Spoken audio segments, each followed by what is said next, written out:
Imagine your dog right now, curled up on a couch, maybe wearing a little sweater you bought because they looked cold, walking from the car to the front door. Now imagine that same animal. No couch, no sweater, no kibble bag, no heated house. Just snow for hundreds of kilometers in every direction and a temperature that could kill an unprotected human in under an hour.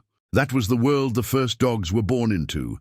We're talking about a period stretching back at least 15,000 years, possibly closer to 30,000, according to some genetic estimates, when wolves and the earliest proto-dogs were living through the tail end of the last ice age. No dog food, no vet, no blanket by the fire unless they earned their spot next to a human who decided they were worth the warmth. And somehow, against odds that should have erased them entirely, they survived. Not just survived, thrived so completely that their descendants are now sleeping in approximately 1 billion homes across the planet. So how exactly did an animal go from freezing tundra survivor to the creature snoring on your bed right now? Let's get into it. Start with the obvious advantage, because it deserves more credit than it usually gets. Fur. Real fur. Not the single thin coat your golden retriever sheds all over your couch today, but a full double coat system built specifically for industrial-grade cold. Ancient wolves and early dogs carried a dense undercoat of short insulating fibers packed close to the skin, trapping body heat the same way a down jacket traps yours, and over that, a longer guard hair layer that shed water, blocked wind, and kept snow from ever-reaching skin. This wasn't decoration. This was load-bearing survival infrastructure, grown fresh every single year as winter approached, and here's the detail that genuinely is wild. Their internal body temperature already runs a few degrees hotter than ours, somewhere around 38 to 39 degrees Celsius compared to a human's 37. Combine a naturally higher core temperature with a coat engineered by tens of thousands of years of brutal selection pressure, and you get an animal that could curl into a tight ball, tuck its nose under its tail, wrap that thick brush over its face, and sleep through temperatures that would put a human into hypothermia within the hour. That tail-over-nose sleeping position you still see in huskies and wolves today isn't a cute quirk. It's an ancient, literally life-saving piece of thermal engineering, passed down essentially unchanged for tens of thousands of years. But fur alone doesn't explain how an entire species made it through. The real answer, the thing that actually changed everything, is the decision to stop surviving alone and start surviving next to us.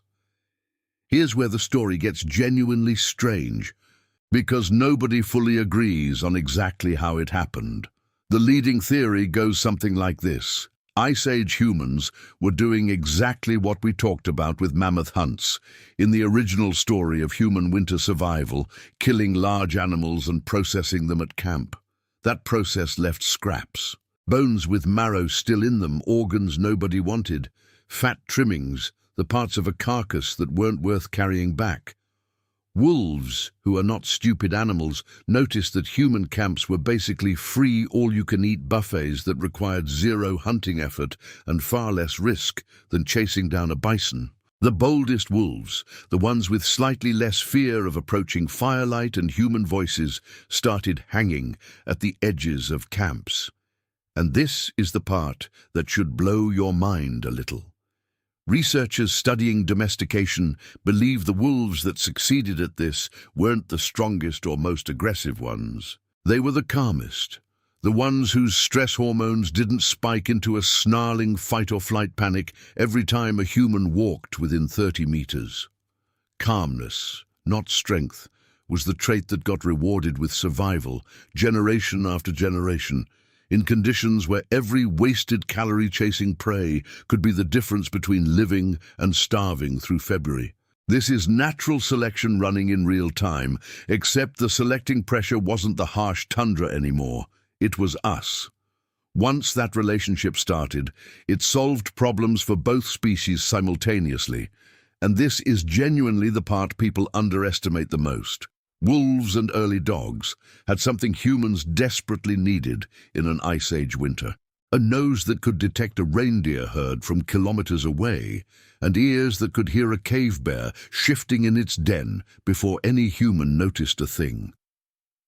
In a world where missing a predator's approach by 30 seconds could mean someone in your group doesn't come home, having an early warning system that slept right outside your shelter entrance was not a luxury. It was a survival multiplier. In exchange, humans offered something wolves couldn't easily get on their own in deep winter: guaranteed low-effort calories and proximity to fire. We've already established how critical fire was for ancient humans: cooking food, hardening tools, keeping the night safe. Dogs got to share in nearly all of those same benefits without doing any of the work to create them. Sleep close enough to the fire pit, and you survive a night that would have killed you out on the open tundra.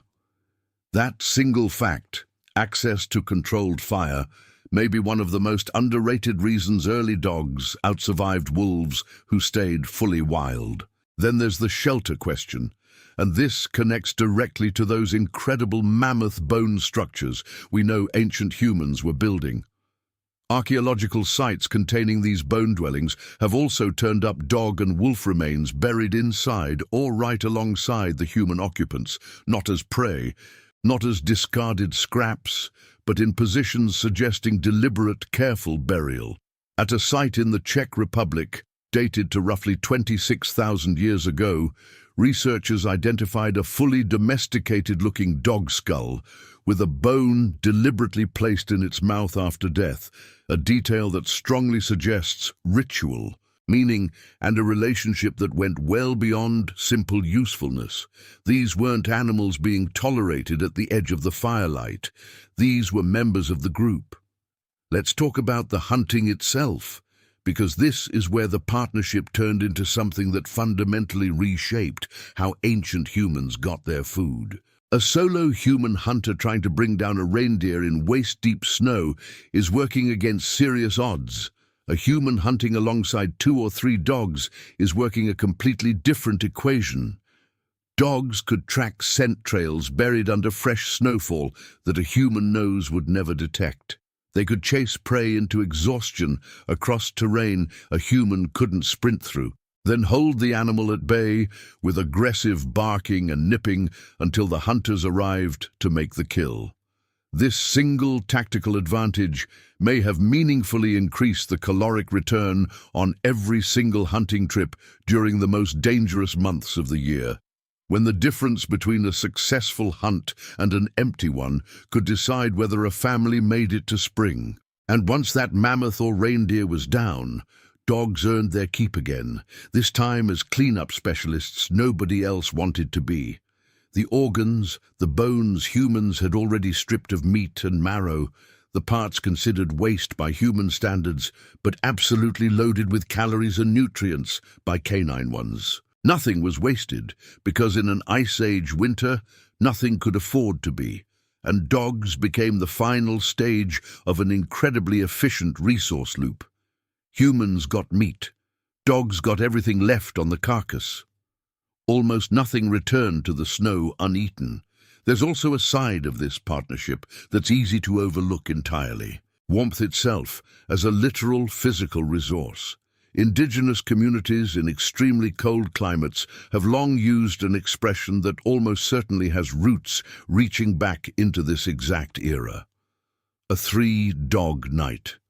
A night so cold you needed 3 dogs sleeping pressed against your body just to make it to morning without losing fingers or toes to frostbite. Dogs weren't just companions or hunting partners. They were portable, furry, self-warming heating units that could be called over and arranged strategically around a sleeping family.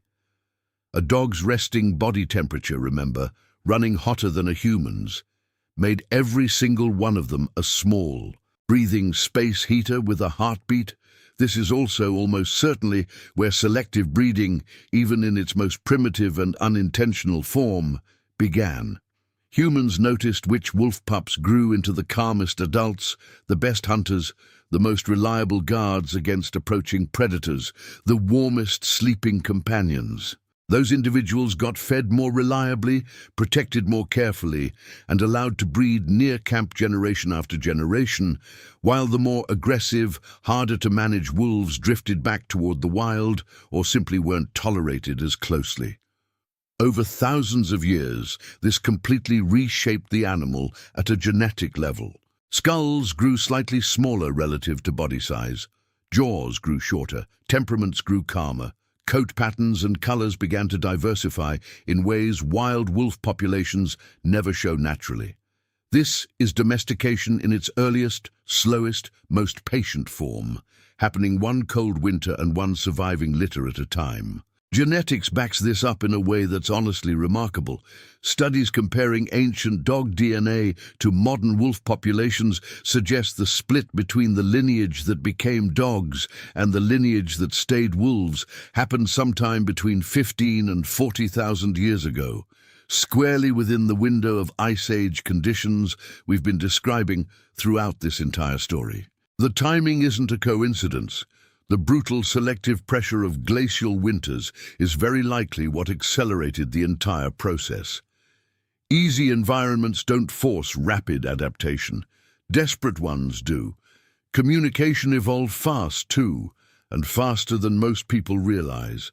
Wild wolves primarily communicate within their own pack using body posture, scent marking, and a fairly limited range of vocalizations directed at other wolves.